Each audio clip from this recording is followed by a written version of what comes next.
Usually, before I go shaking my tits for the press, I like to go see how the professionals do it.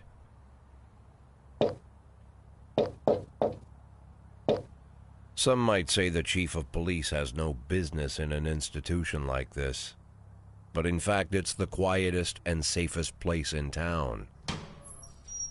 You won't run into any reporters, nobody gets into any fights, nobody drinks too much, nobody even raises their voice. The place is owned by an elderly gentleman who knows how to keep things under control. That's why I never invite my friends here.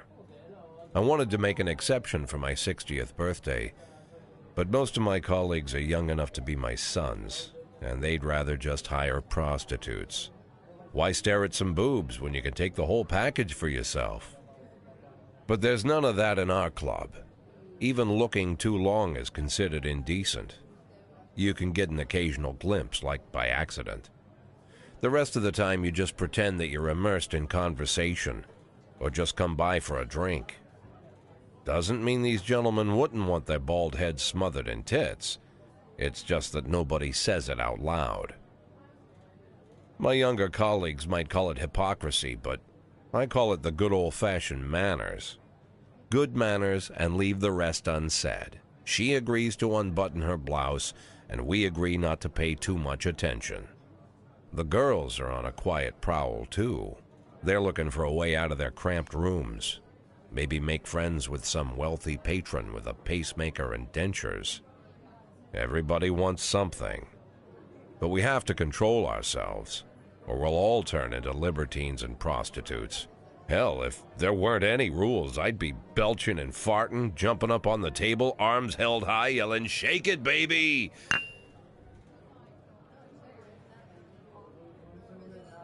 No idea how I got so barbaric.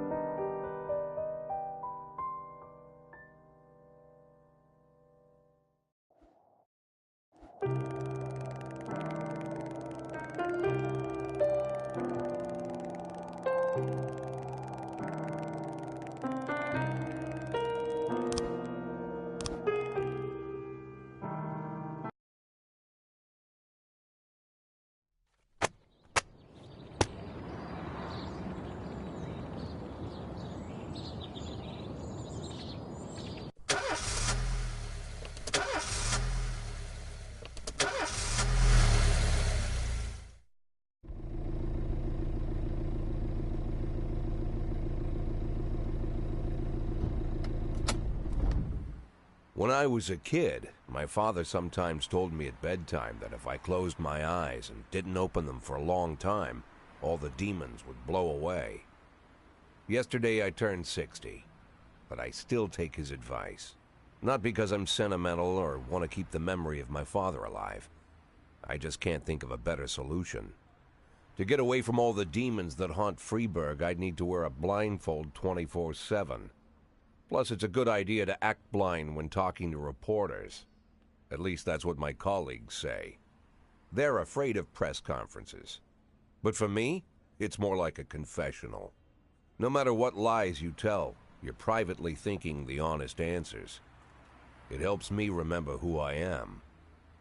The fact that I'll be reading all about it in the papers tomorrow is a small price to pay. Call it penance for the preacher.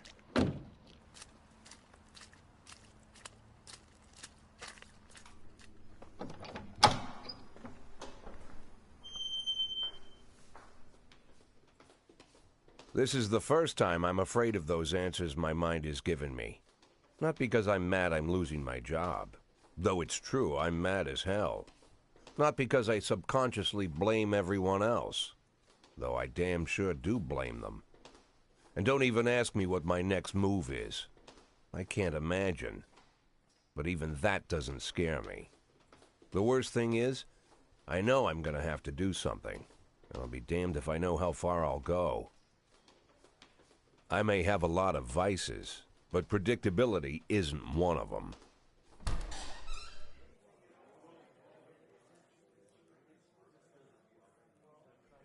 I learned a long time ago how to drive away the swarming demons. But what do you do when they're trying to rip your soul from your skin? Shutting my eyes tight as I can. The best solution remains the same. Play blind. I just hope the reporters think I was blinded by the camera flash.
How's the back today, Mr. Boyd? Same as usual. How did the press conference go? You can read about it in the newspapers tomorrow. Don't let anyone in. Even Mr. Kendrick? Especially Mr. Kendrick.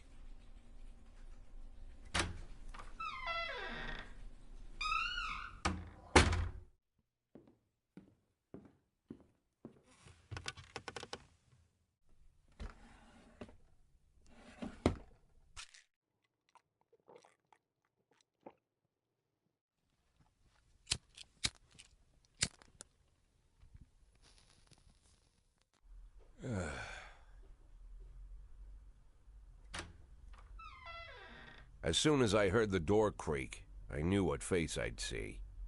When I tell Emma not to let anyone in, there's only one man it could be. Rude, arrogant, no warning. That's Mayor Rogers in a nutshell.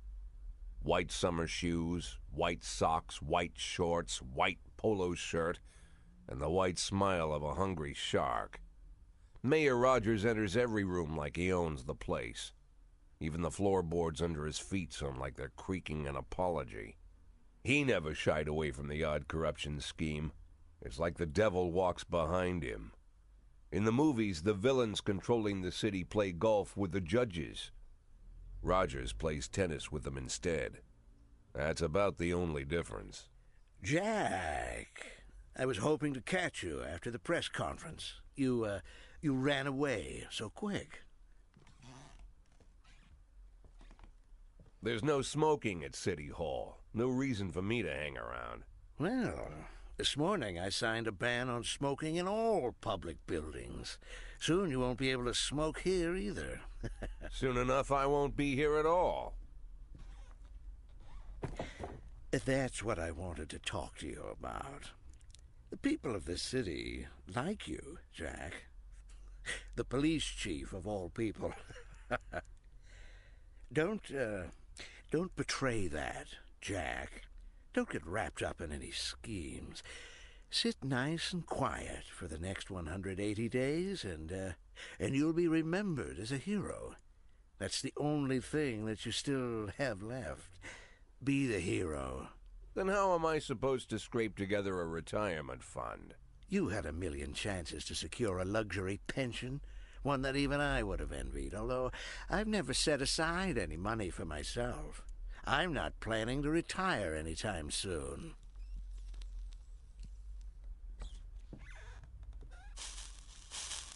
"180 days of quiet, Jack. That's all I need.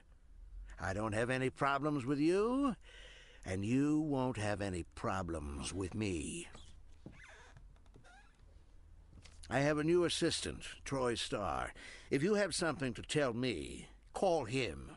But try not to bother him. He's a busy man." I'll do my best. "And quit smoking at the office. One of my friends will be using it soon."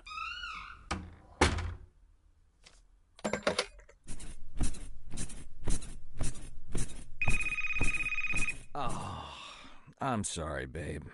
Only the mayor has this number. Mr. Mayor? Yeah, is this Troy Starr? Yes? Go fuck yourself, Troy Starr.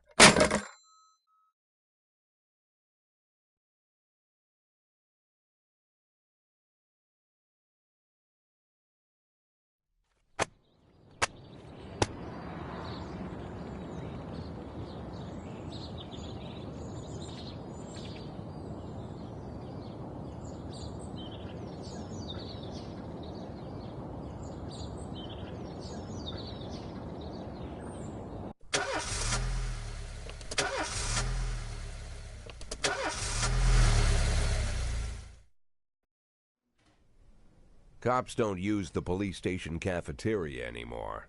There's some kind of stigma against sitting shoulder to shoulder with your partners. Everybody just takes snacks from the machines or grabs a meal and hammers it down in the corner like a vulture on a corpse. The main thing? Don't look into anyone's eyes. Could be construed as an invitation to sit together. The only people eating here are ghosts.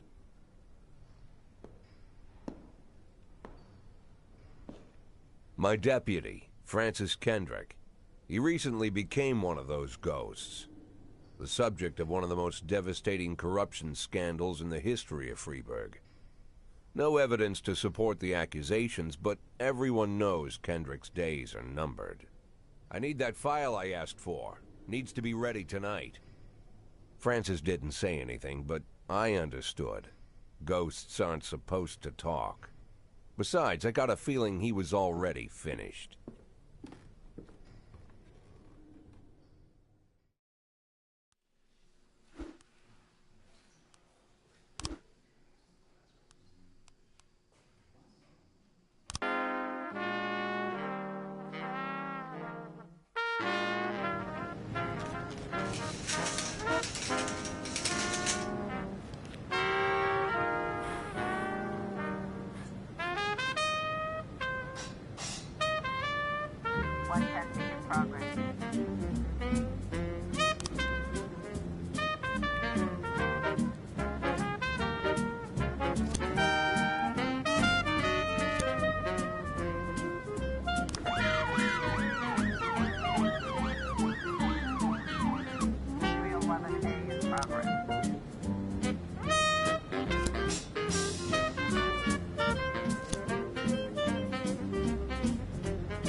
Used to be, when I asked Kendrick to stay late at the office, he liked to grumble and crack wise.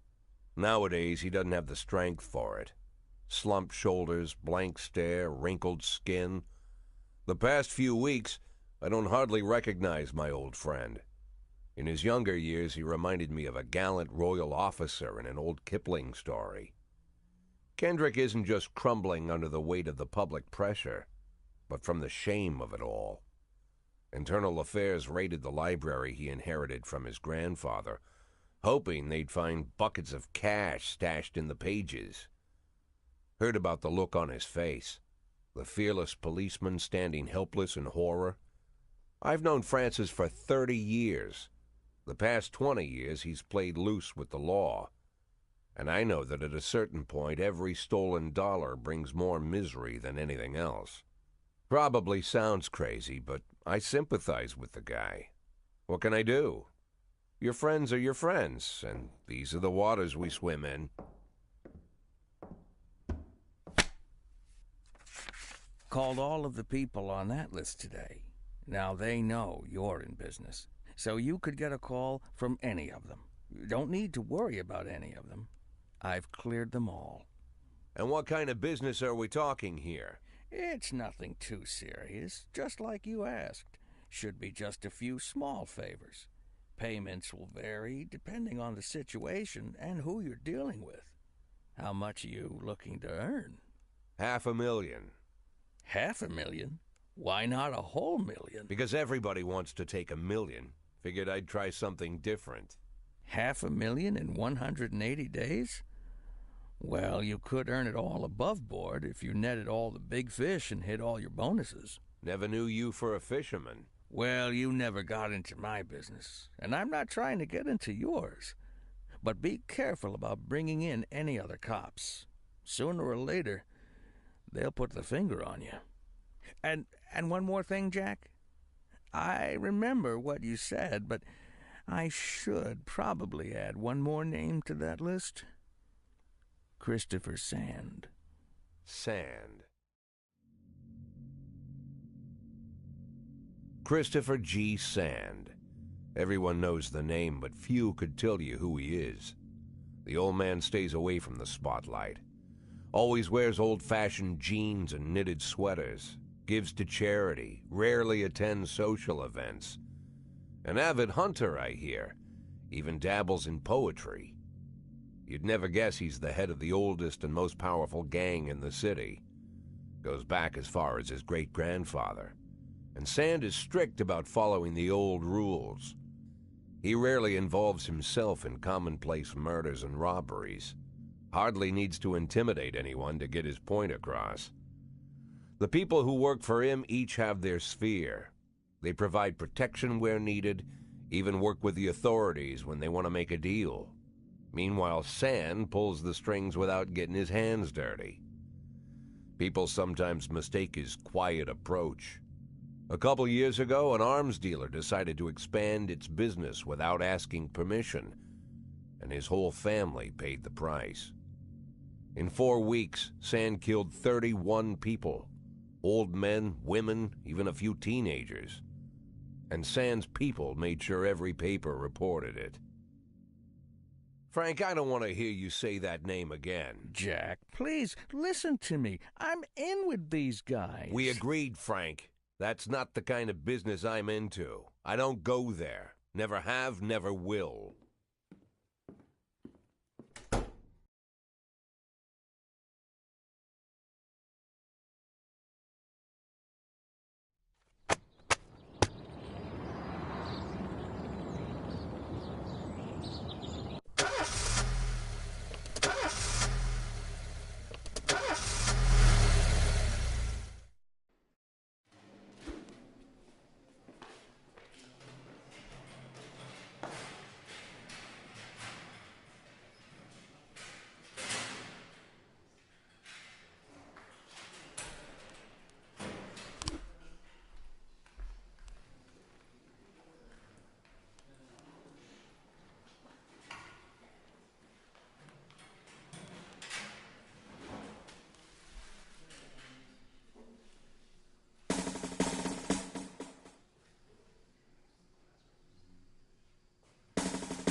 Officer on scene. Looks like we have a situation here.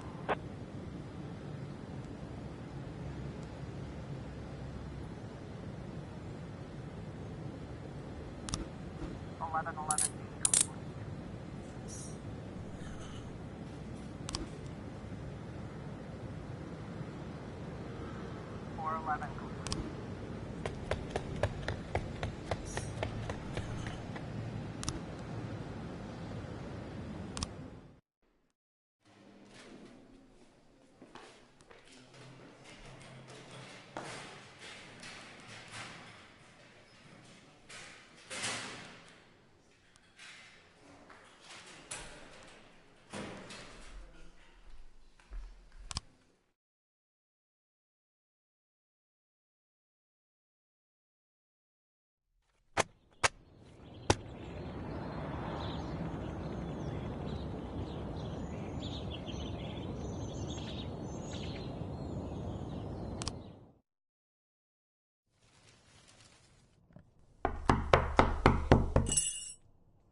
Whenever I'm alone at home and there's a knock at the door, I always hope it'll be my wife, Laura. She's always forgetting her keys. Hello, my name is Steve, and you're Jack Boyd, is that right? To get to my front door, the Bible boys walked about a mile from the local bus stop, jumping over mud puddles and skirting a couple of landfills. Laura doesn't go in for religion either, but according to her, these brave lunatics with their fake smiles deserve at least a minute of attention. She patiently listens to them, asks them questions, regales them with pastries, and never once dropping a hint of condescension. When I watch her do it, I've got to admit it gets me. I'd have hugged those boys, sat with them on the porch, and lit up a cigar. But a month after Laura left, all I could do was quietly ask them not to bother me. Today I'm a little rougher still. Shut the door on his nose this time. Another couple weeks at this rate, and I'll be greeting anyone who comes close with my service pistol pointed towards the sky, ready to fire my warning shots. In my life, even the basic stuff never goes like it's supposed to. Normally, when a wife is going to leave home, she'll make a scene, or at least sit everyone down for a serious conversation. But Laura just disappeared. The children in the stories always stand on the side of the mother, but all three of our sons supported me. The in-laws always blame the husband for making their daughter unhappy. But now Sally, Laura's mother, well, we sort of have a pact. The fellow Laura ran off with is young enough to be her son. I hear he's 30 years old. Of all the possible information a man can know about his wife's lover, I get hit with that. Fortunately, Laura's mother doesn't like the way it sounds either. Sally figures this guy just thought he'd have some fun with a mature woman, but he'll be back chasing college girls before the year is out. So we have an agreement. Sally's going to track down Laura and try to reason with her, and we'll arrange a meeting. Meanwhile, I'm supposed to not do anything stupid, which of course means anything at all. It's a crazy situation. I'm the police chief, and the person I'm trusting to find my wife is an old woman armed with a phone book. But I can't afford to lose Sally as an ally. So for the moment, I had to swallow my pride.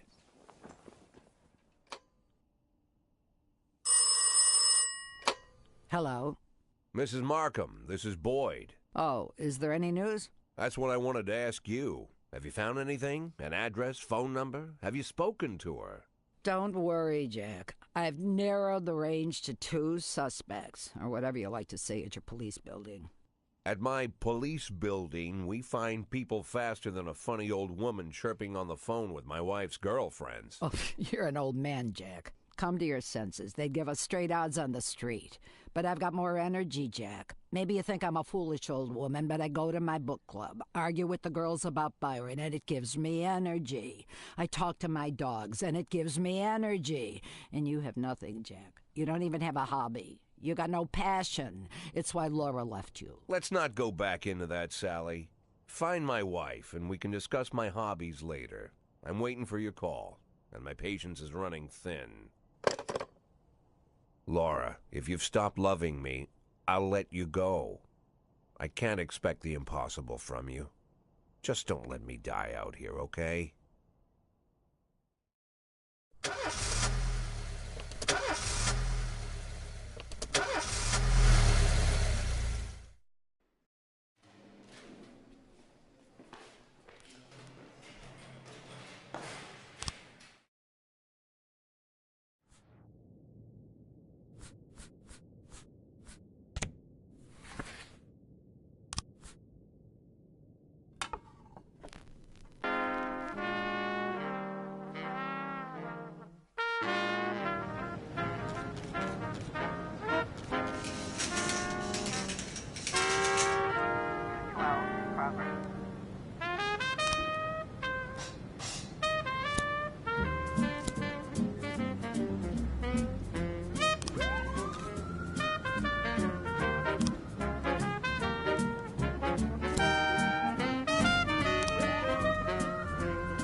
got a situation here.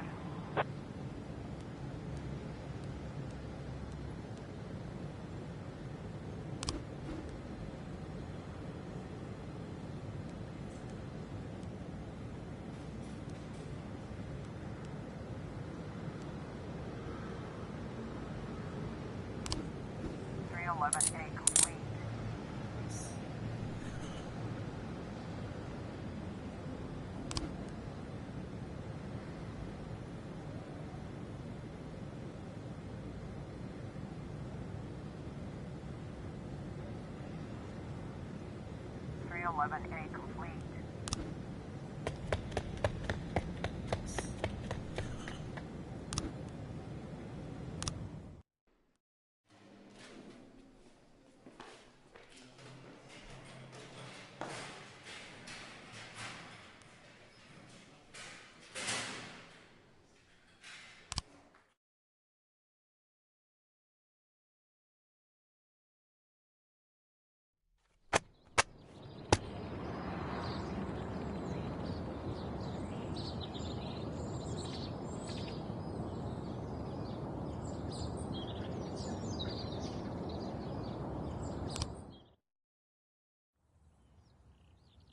Why would a man need a barn? To store all the stuff you can't bring home.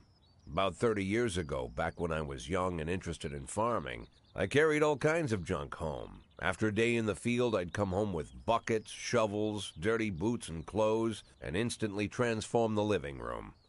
But even back then, there's something I always kept in the barn.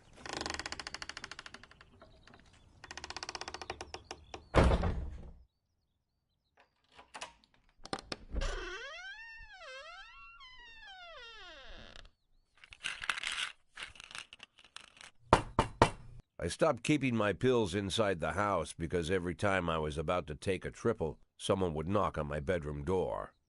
Now they're knocking on my barn door. Well, fine. It's not every day that someone comes to visit your barn.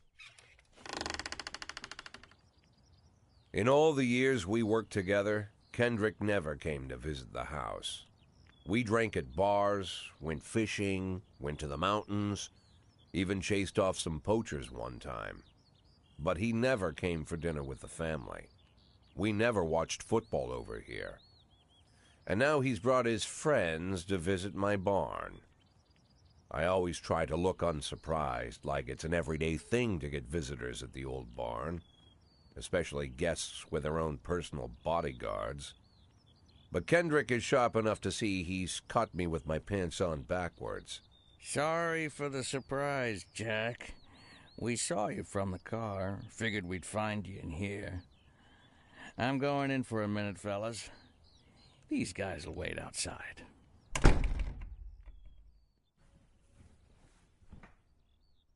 How long you been dating the Lover Boys? They're Sans people, Jack. Yeah. So now you're appearing in public with members of the Mafia? Jack, I'm leaving tonight. More like fleeing. Jenny and I are taking the girls and making a run for it. Probably won't be seeing each other again. I've got new documents, a new name, a new life, everything new. The papers say you're still working your last week for the department. I've got to get out today. I won't be getting another chance. Don't know if you noticed, but the whole city is against me. You told your Mafia friends about your plans. Jackie, if I don't fix everything with them in the next few hours, they're going to kill me. And not just me. My family, my relatives, God, Jack, I don't know who else. They found out that I was planning to run, and they demanded that we close our contract today. Your contract, Frank? Really? Is that how you talk now? Maybe you should call in the lawyers to straighten all this out. Now is not the time, Jack, please. I have a commitment to them until the end of the year. They need an inside line at police headquarters. I can't just give them back the money. That's not how the Mafia works. If I can't find someone I can trust tonight, I'm dead. You know me, Jack. I wouldn't ask you if I wasn't afraid they'd cut my daughters to pieces before sunrise. He's the damn fool who puts his daughters in the crosshairs in the first place. Anyone in my place would have dressed him down good. But I didn't want to pile it on. Fate's already got this guy's soul in the grinder.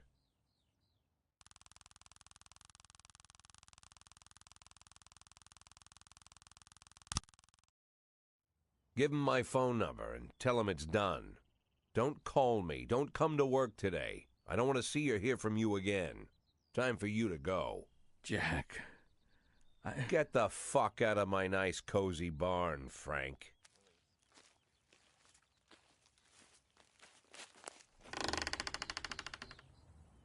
At the time, I was trying not to think about what just happened. It was almost too much to take in. I'm probably the most popular police chief in the history of the city, and I have to admit, I've thought about that more than once, sometimes with a little pride even. In one of the features they wrote about me in the papers, they said it pretty plain. He catches the criminals. Believe me, high praise like that is unheard of in Freeburg, especially for a cop. And here I am, the person who catches criminals, and I've agreed to help the Mafia, or I'll come home to a bag stuffed with my kids' body parts. Right before the last hammer falls. Hey, remember that cop who caught criminals? It turns out he was a Mafia bitch. And all for the sake of a greedy, corrupt cop who should have fled the country years ago. That sound right to you?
Sweet ginger green, red is for danger, so I'm told. I know just what they mean. Gotta be bold, the whole sweet ginger green.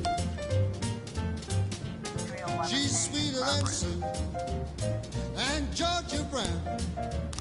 Beats Lulu too when she's back in town. Now she can shimmy like Sister Kate.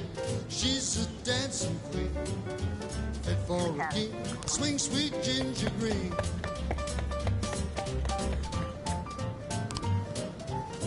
Officer, looks like we have a situation.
Sister Kate, she's just a dancing queen.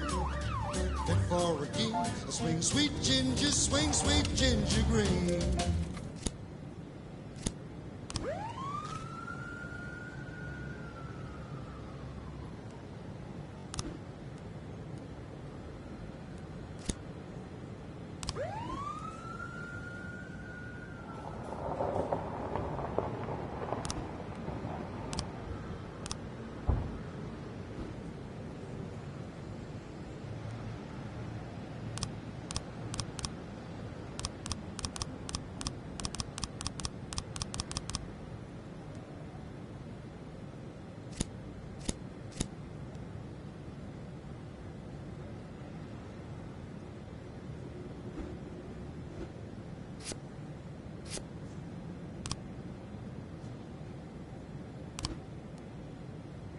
Complete.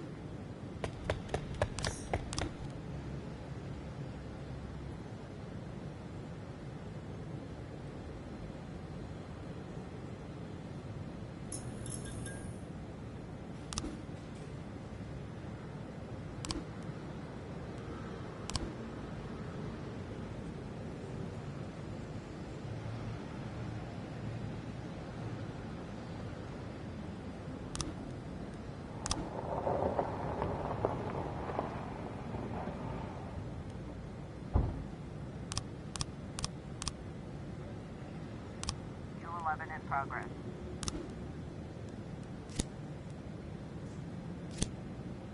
Complete.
Mr. Boyd, there was a man here earlier.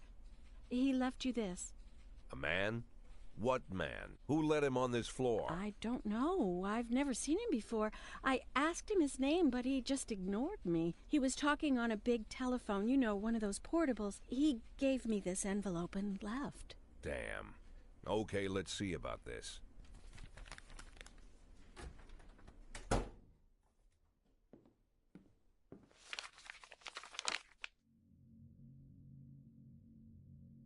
Of course, they could have shot them the second they took the photo. But I knew Kendrick and his family were all right.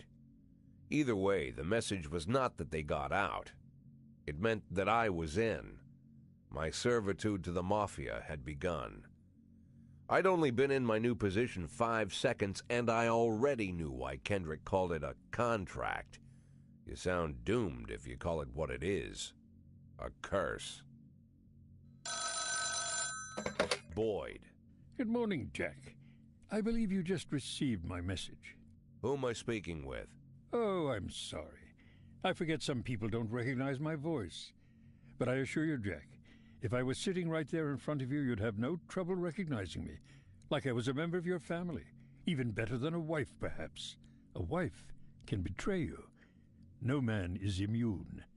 I don't talk to people who don't tell me their names. Oh, Jack, don't be so childish. You're too old to run away from strangers. Yes, we both are. And in our old age, friendship becomes rare and all the more precious. But of course, we must work with new people and find out new names. So if you insist, Jack, let us formally meet. Hello, Jack Boyd. I'm Christopher Sand. Wonderful, Mr. Sand. And what is it you do for a living? Oh, you'll soon find out all about that. Well, you'll learn much more than a simple policeman could ever expect. You're a simple policeman no longer, Jack. Don't turn off your phone. You start today.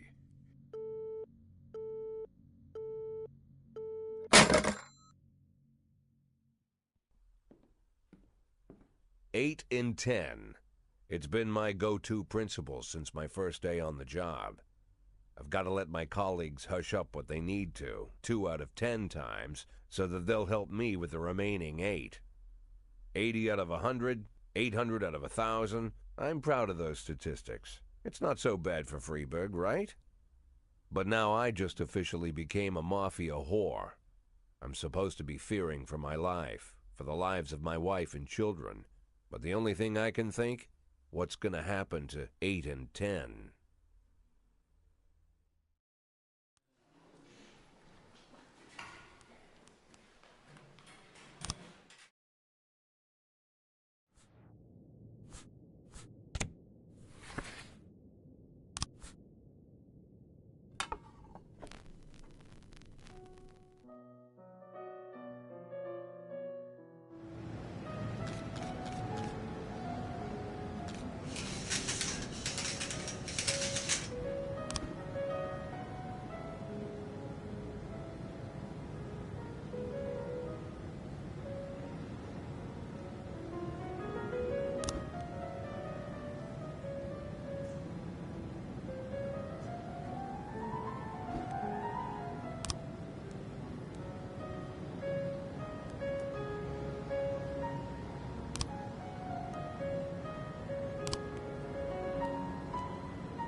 A in progress.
710A complete.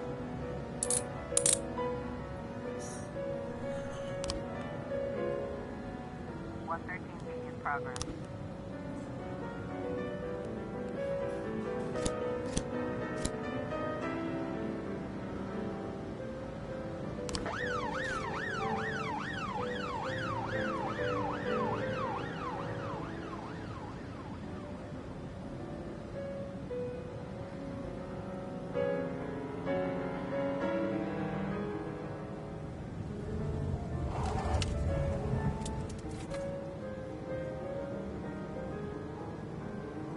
We've got a situation here.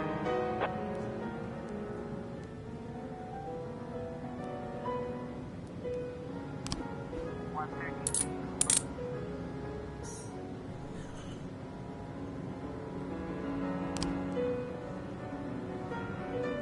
710A in progress.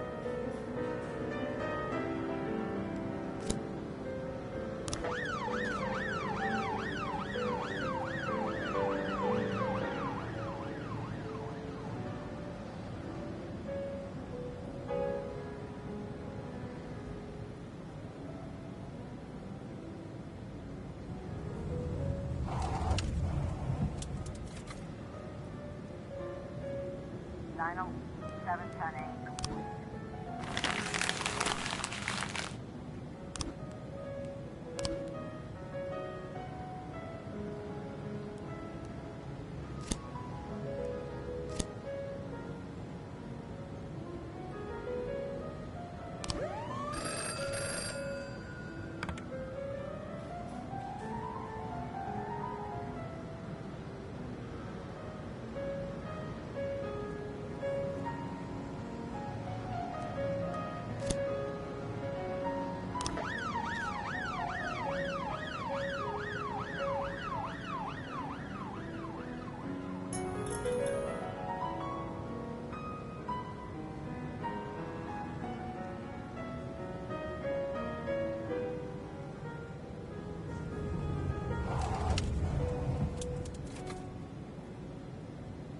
Nine 11 complete.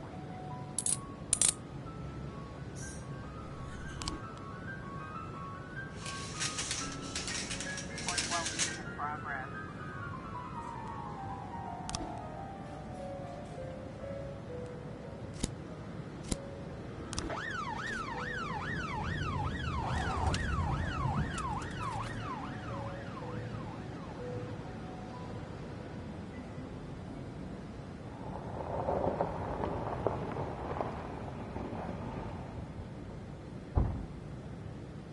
Officer on scene. Looks like we have a situation here.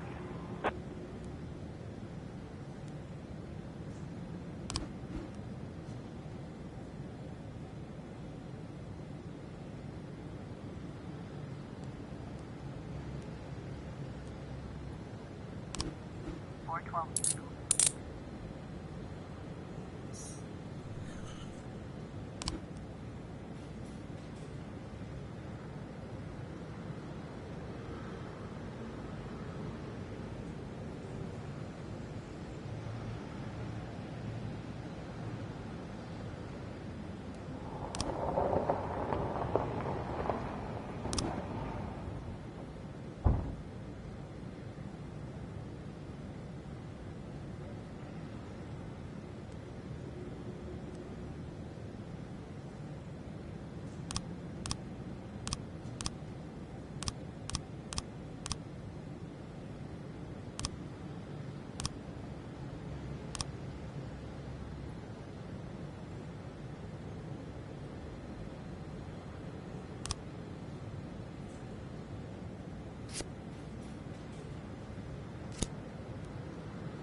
The people of Freeburg have built up a tolerance for the petty horrors of modern life. You'll never see crowds gathering around a beaten passerby. Folks rarely even slow to gawk at a car accident. And street theft doesn't turn heads anymore. Been a long time since people got worked up about stuff like that. So when I ran into a troubled crowd on the way to work, I knew there was something serious going on. Something bad enough to knock these people out of their daily rhythm. And we're talking about people who would step over a corpse if it was blocking the door to the coffee shop. But apparently all it takes is a bunch of leaflets, or spreading broken glass across Main Street, or releasing a couple of hundred rats in the ice arena. The mysterious figure taking responsibility for these strange acts goes by the alias Robespierre. Nobody knows who he is, what he wants, or what all this adds up to, from the buckets of lard spread on the sidewalk to the front door of City Hall covered with ostrich feathers. But this strange cross between childhood pranks and cheap theatrics has got the people all worked up. Everyone understands when some Freeburg crook satisfies the basic human need to rob and kill. But when someone steals a lion from the local zoo and locks him in a cell below the courthouse, the people start asking questions. Myself, I kind of like this Robespierre. It's not just the pranks he's pulling or his green bull's head emblem. I just like his funny nickname. Robespierre? Really? Who does that make me? The Marquis de Lantenac? I don't think so. In the old books about revolutions, I fancy myself the old gunner who goes off to war with a bag of damp powder. Or maybe the innkeeper who tops up the beer kegs with mop water. It's something to think about.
210 in progress.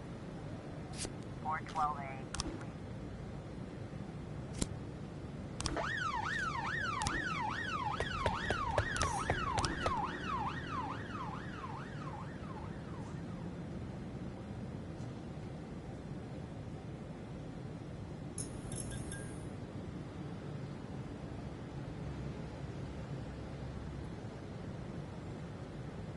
Officer on scene. Looks like we have a situation here.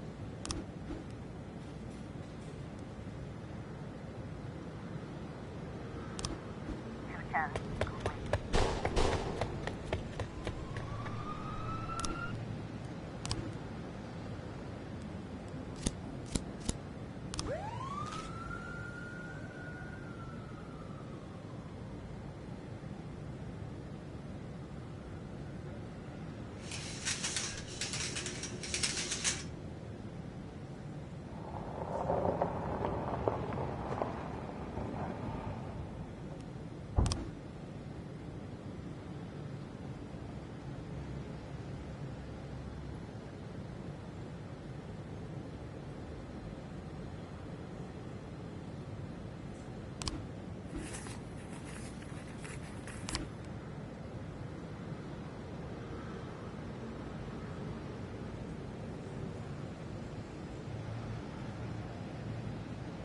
Nine 11 in progress.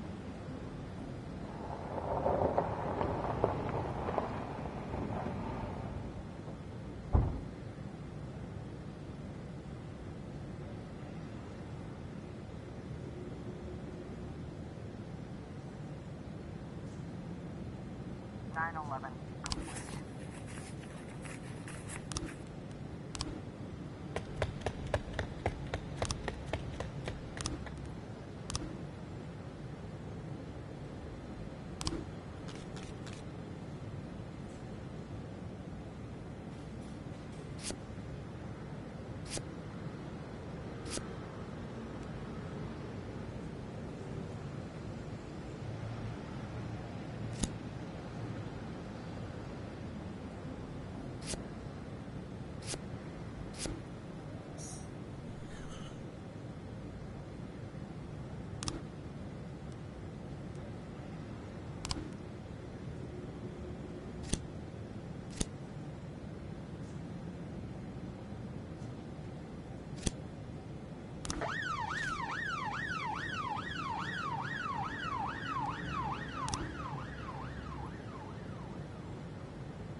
sweet ginger green.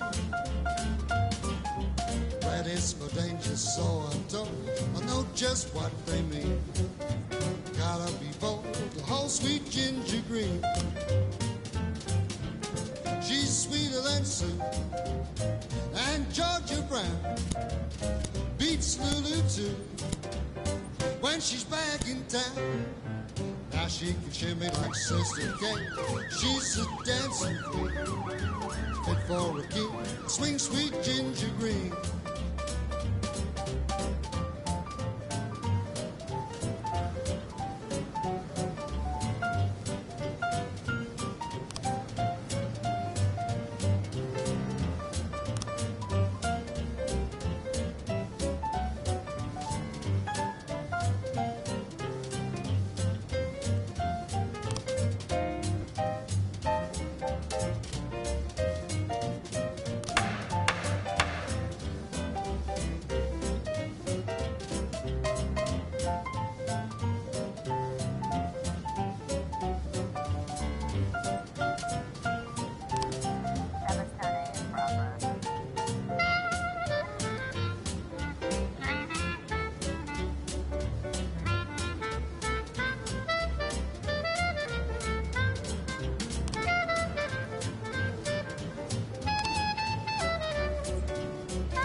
can shimmy like Sister Kay.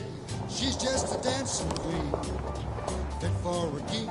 Swing, sweet ginger green.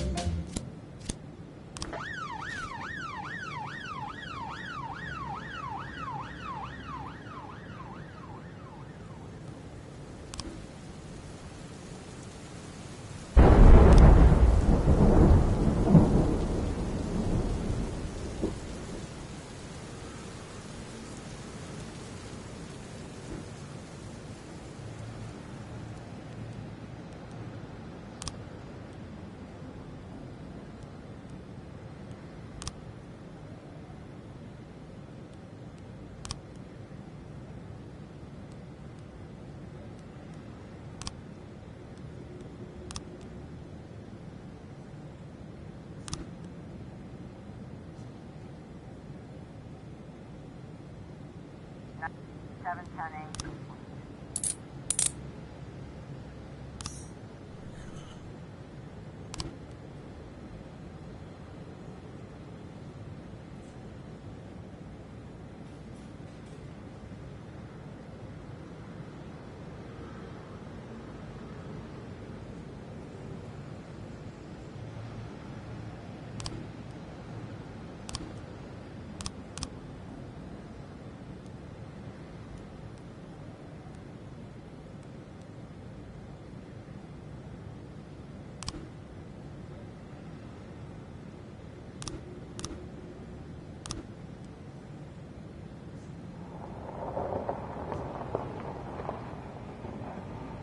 Nine ten B complete.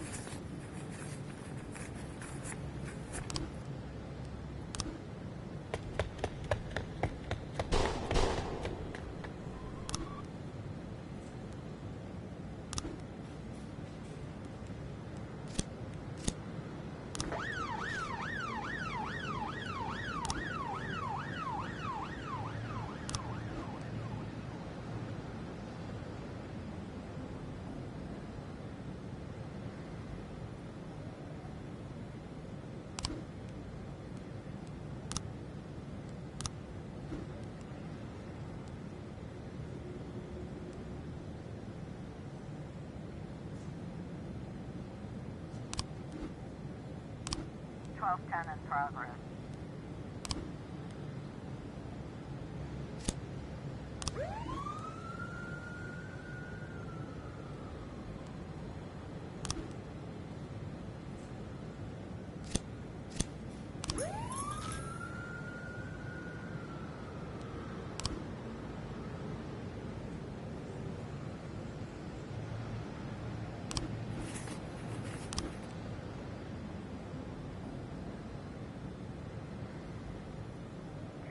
In progress.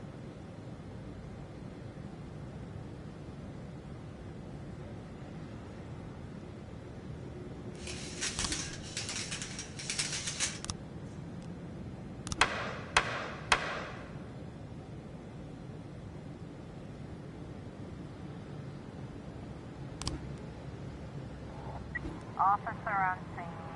Looks like we have a situation here. 1210 complete.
progress.